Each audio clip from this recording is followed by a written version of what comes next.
Sir, it is such a pleasure to have you here at the 100th Bomb Group reunion. We're here with Elzo Bevan from the 350th Squadron 100th Bomb Group.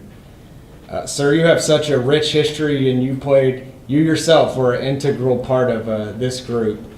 And I wonder if you could tell us where were you at the time the war started, and when were you drafted? I was in Fayette County, Alabama, which is North Alabama, when I was drafted. And I was drafted in 1940. I think it's 42, might have been 43. Anyway, I became active duty in 1943. And from that I went to basic training, the Air Force, and from there to the war. It was a short basic training, really, about 3 weeks of foot training, then about 3 months of air combat training. Then it was off to the war. And what position did you train as? I was a radio operator. Okay. A radio operator on a B-24. Originally? B-17. You went to school for that? Oh, I went to school for it. Yeah, I went to school for several months for that.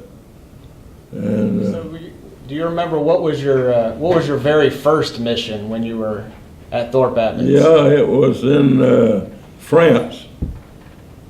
I don't know if I can remember the name, but it's a little town in France, occupied France. And that was the beginning of war for us. And nevertheless, it was war, So, and from there, things got more difficult and more, shall we say,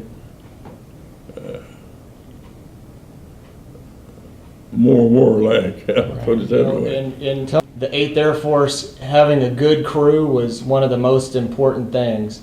Tell me, tell me about the members of your crew. Do you remember your pilot and the other enlisted guys? I remember pilot very well was John S. Giles, wonderful man from Chicago, Illinois, about probably 1 year older than me, say 23-year-old probably. And then there was the co-pilot was Pete Lambert from California. He got finagled around, got him a plane of his own, and he finished the tour at 25 missions. That's what it was when we started. Well, they raised us to 30 because in the meantime we had been made lead crew of the V, and we did not fly as often as a lead crew as we would otherwise. And so time dragged on, and they raised us to 30 missions, and then eventually to 35 missions.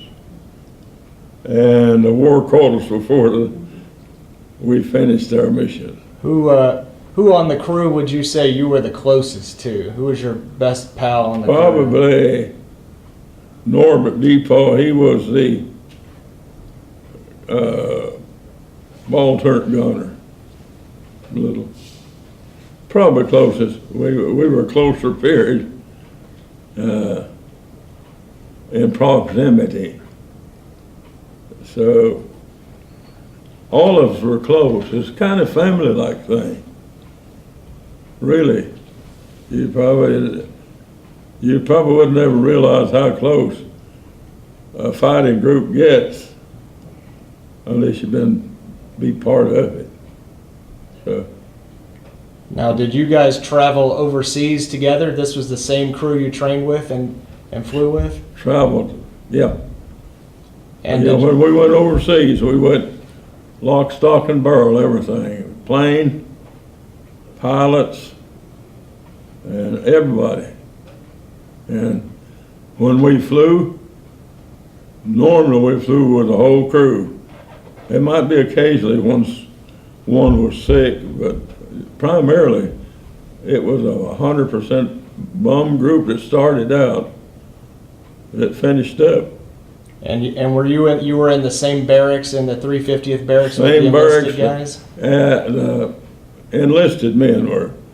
The officers were billeted in a different section, but the enlisted men, we call them, the non-coms, they were billeted in a different barracks. So I know at that time a lot of enlisted men from different crews stayed in the same barracks. Were you close with any other crews at Thorpe Abbott? So, yeah. Sometimes we stayed in barracks with different crew members. Sometimes they may last one day, and sometimes they may last more. You never know when you was going to get your number called and you was going to get shot down. Transportation was not too good on the base, so we bought us a bicycle. You could get those English bicycles. They wonderful bicycles. Wish I had one now. They were wonderful. And we had a bicycle. We rode to and fro from base to the mess hall and stuff. Not all the time. Sometimes the truck would pick us up, but we used the bicycle quite often. Somebody got it when I got shot down. I hope he enjoyed it. You still owe somebody for a pair of shoes over there, don't you? Yeah, somebody. I bought a pair of shoes. I had a special pair of dress shoes made. And before they come in, I got shot down and someone else got my shoes. Oh, my goodness. It didn't do me any, but that's war. Kind of funny, but after a given mission, they woke you up, they took you to the mess hall, they took you to briefing. You went into a big briefing room where they had a big curtain on one side of the wall, and everyone was seated. They'll pull back the curtain to give you the idea where you were going. And that's where the groans started, of course. But then we had a chow or breakfast. Well, we had good food, I'm telling you, in the Air Force. We really did. And after that, it was a warm up and wait on the tarmac till yours chance come to taxi and head for the blue sky. That's basically nothing spectacular about it. It's just routine. Yeah. Do you remember any of the ground crew, the 350th ground crew guys that worked on your particular plane? Did you ever talk to the ground crew, the mechanics? Well, yeah, I remember some of the things, but mostly they were interrelated, I guess, to the engineer of the crew.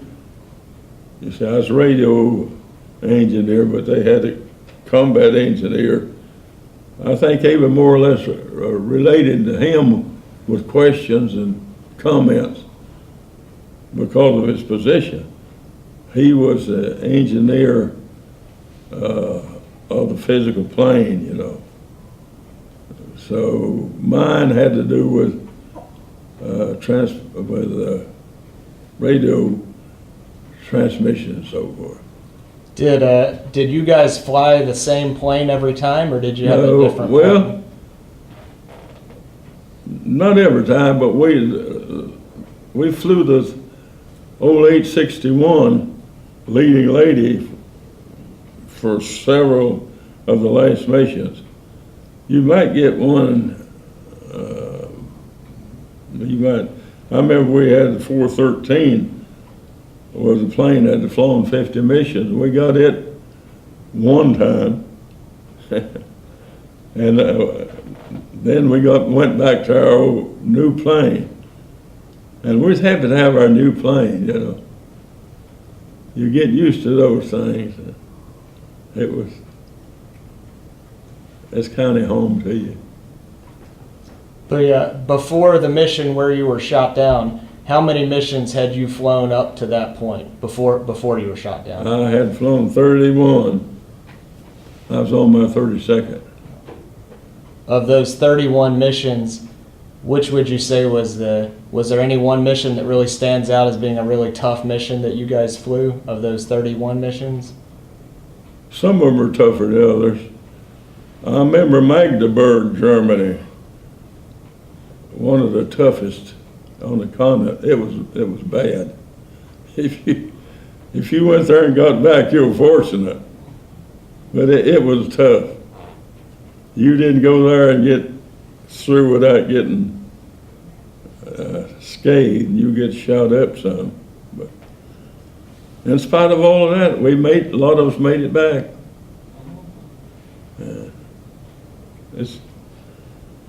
It's amazing.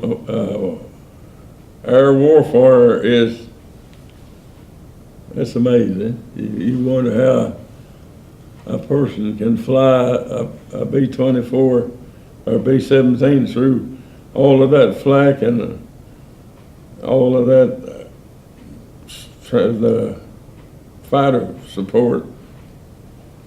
You wonder how he can make it, but he can. They just missed him.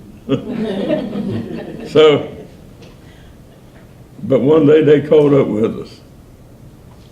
Tell me, during that mission to Magdeburg, did you guys have German fighters attacking, or was it just flak fields that you had to fly? German fighters. Okay.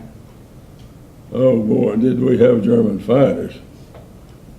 See, the day we got shot down, we had over 1,000 bombers in the air, not all in one target, but we had that many American bombers in the air. We had about 450 fighters, American, scattered out all over the continent. We were headed to Roland, Germany, which is the eastern part of the country, was oil refinery. And we got down to Roland, Germany, which is maybe 100 miles away from our target. And then the fighters hit us, and that was it. That's the end of the war for us.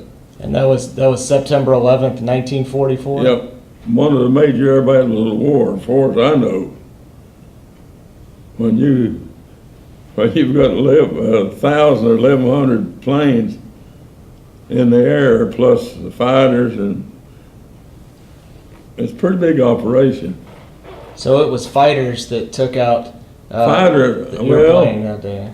I think the fighters what got us. You really don't know. Anti-aircraft to do it, or fighters could very well do it. But I noticed when we got hit in this corner of the radio room was a hole right there in that lower part. And I know that's what got us. And we were flying, by the way, we were flying low group that day, which normally didn't happen to us.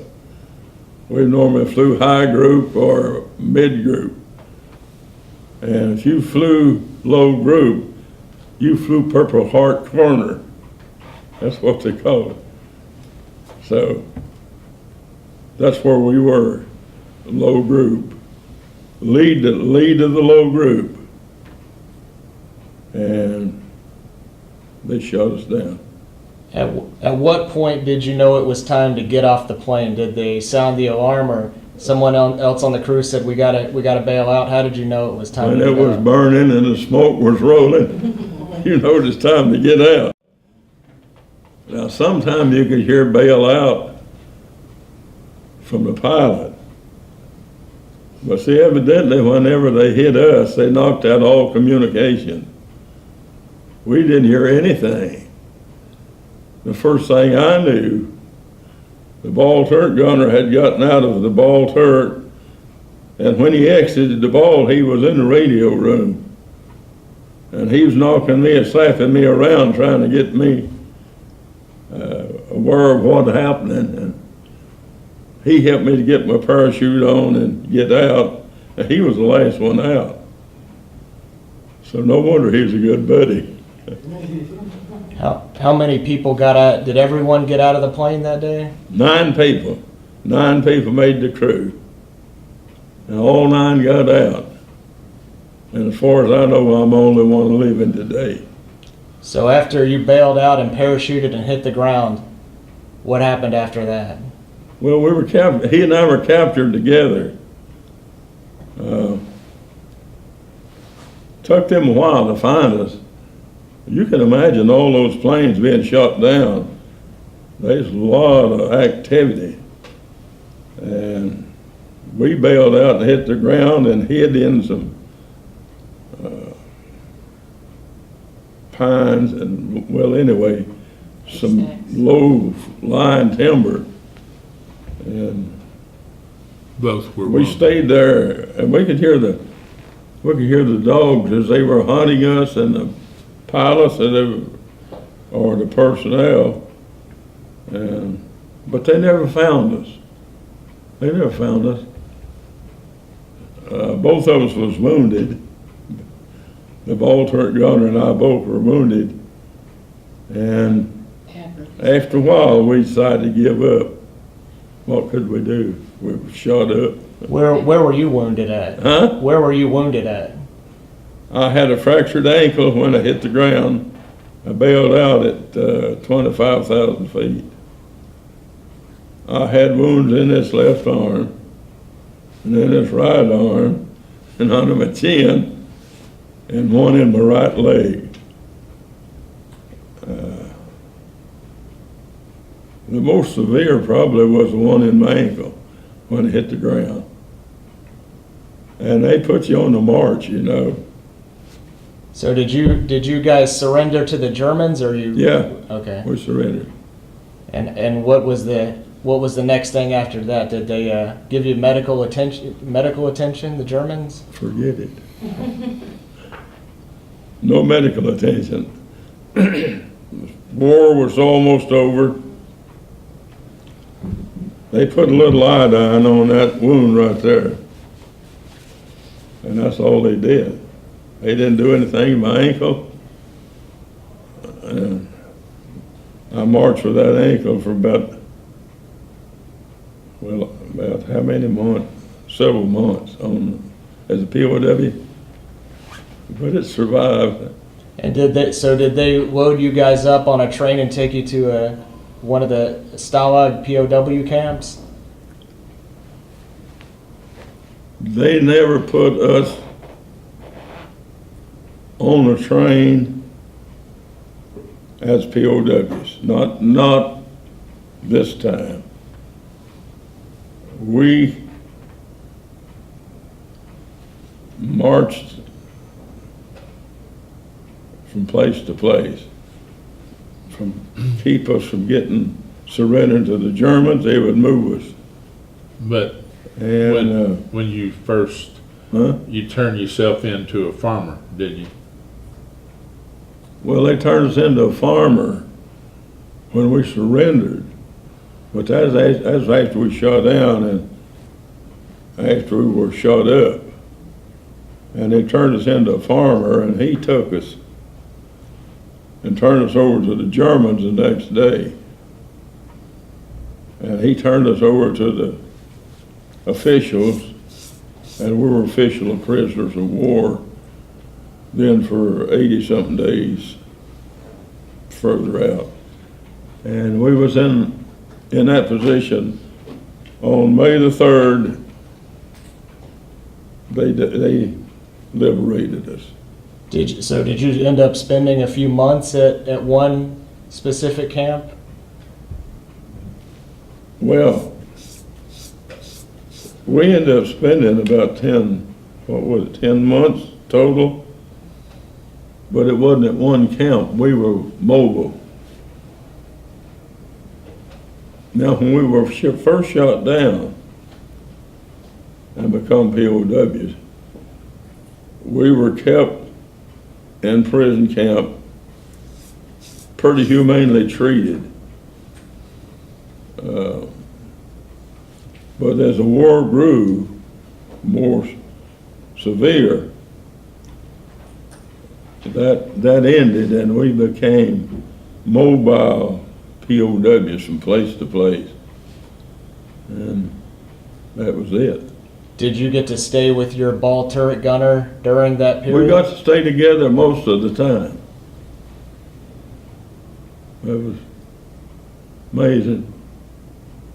I know there's probably days where you guys wonder how you're going to make it through to the next day. A lot of days. How did you keep going? What did A lot of days. You didn't know if the day is going to be the last day or not, but the 90-something days that we were really, from the time we were wounded till the war was over, and we were on that march, it was tough. It was tough. We were wounded. We didn't get any basic treatment to speak of. And it's just tough. You marched one day and you stopped at night and slept in the barn or in the woods. And next day the same thing. You started marching again. From one point to another, keeping you away from the Germans. That was the point. So one time on May the 3rd, their options ran out and we became free people. What a hallelujah time. Were you liberated by the Americans or the Germans just turned you loose? Say again? Did the American Army liberate you guys, or British? The British. Okay. British. Yeah. So tell me what happened. You must have been just completely relieved after that happened. We were liberated at Lüneburg, Germany. That's a little town and a river runs through it. The British bypassed us during the night, and the Germans turned us over to the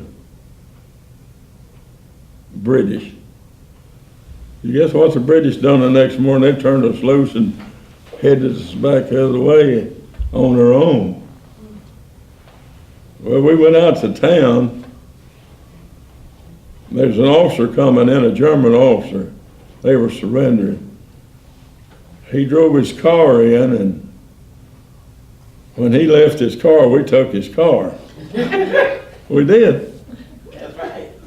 And as many could get in it and own it, we headed across the river.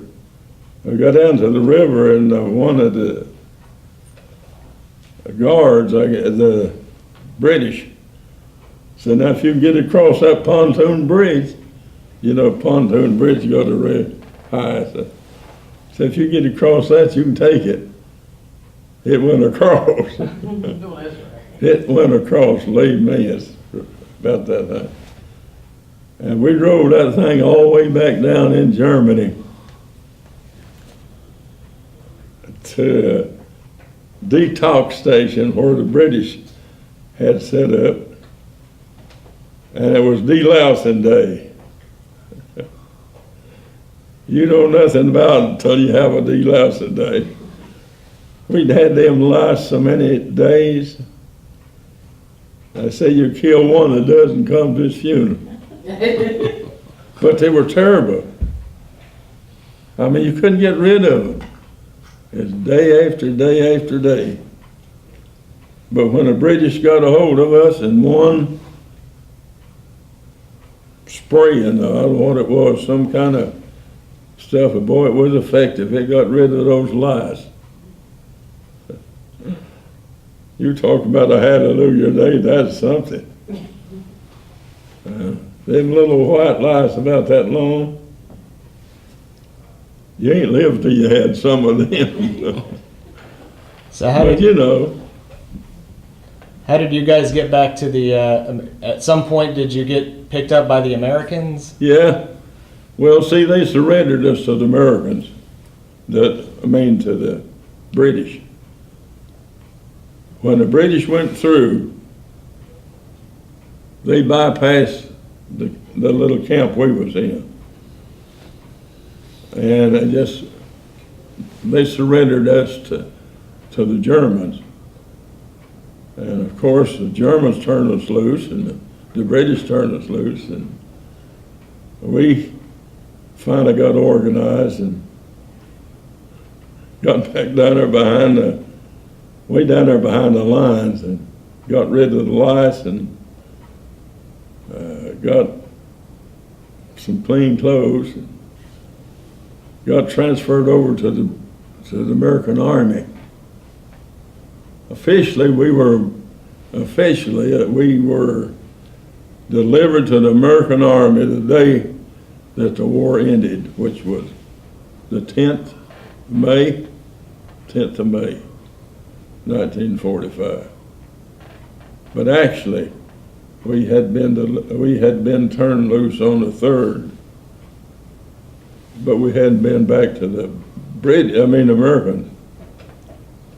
So that's basically my tale of war. How did you get back to the States? How did you get back home from? Well, we had what they call lucky strike and different, and we stayed about. Let's see, we were liberated in May, and we flew out of. No, we didn't. We boarded a ship and came out of France in June. We got to New York about the 25th of June. And by the way, they took us over to Camp Kilmer, New Jersey, and gave us the biggest steak. Must have been that. We hadn't had any that kind of meat. They afraid it'd mess up your system because you didn't get in it when you was in Germany. And they really put on the dog that night. We had them big steaks, and of course we'd been out close to 3 months, you know.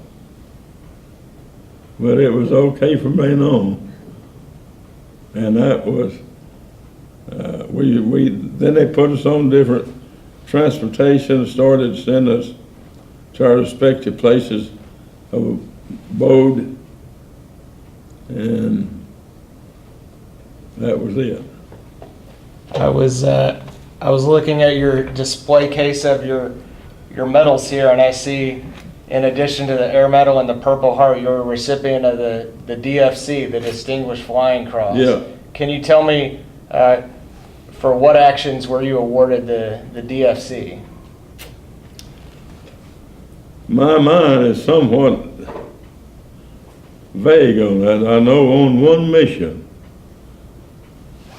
we flew container missions when we had container supplies that we dropped to the Free French, and some of them got hung up in that Bombay. And of course, they swinging back and forth. Not all of them, I'm just meaning some of them. And eventually we got rid of those things and got them loose. And if that was not what they give us the DFC for, I really don't know. I can't remember. Well, I'm sure it was It happened fairly early in the war. But for a special thing, and as far as I remember, our crew was the only one to get it that day. So. Well, here we are, more than 70 years after the end Yeah. of the war. Yeah. Tell me, You know, it's 2017. What does it still mean to you to be associated with the 100th Bomb Group? It's hard to tell.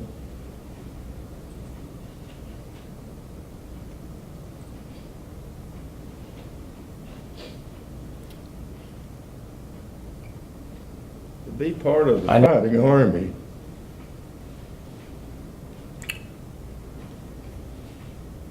that brought victory was an honor. It was an honor. It was tough, but you'd do it again. And I know I told you earlier when I was over in England in May, it's still amazing to me to see that after all these years, the British of what you guys did to come Yeah. defend England, and there's you know, whether it be the French or the Dutch, there's people that can enjoy freedom because of what you guys did. True. It's that way. See, we went to Czechoslovakia back, you may know when it was, whether it was 6 or 7 years old, 09. huh? It was 09, 2009. Whenever it was, he was with them. But they were so appreciative of what he had done, to deliver them from German bondage. You know, they were occupied. They appreciated it, and I don't think they ever forgot it. That was several years later, and some of them Germans came and went with us to where our plane was shot down, and was with us all the way. So you got to actually visit the site where your plane Yeah, went did. down on that mission. We did. Got to visit it, got some relics. See, our plane was still loaded with bombs. It dug a hole in that mountain, a pretty good sized hole. But we got some relics, and I still got some. I've From- got 2-3 pieces in my suitcase. Leading lady. A lot of wonderful things. Well, That's Mr. Bevan, thank you so much for talking to My us. privilege. And I know it means a lot to the guys like Jan Zadarsky who put together a museum just to honor the guys that were on Yeah, your mission that day. means a lot to us. This foundation means a lot. Well, I know we are. One of the reasons we're talking to you today is so that we can help preserve this history, so that folks can continue to learn about it down the road and still have an Amen. appreciation. Amen.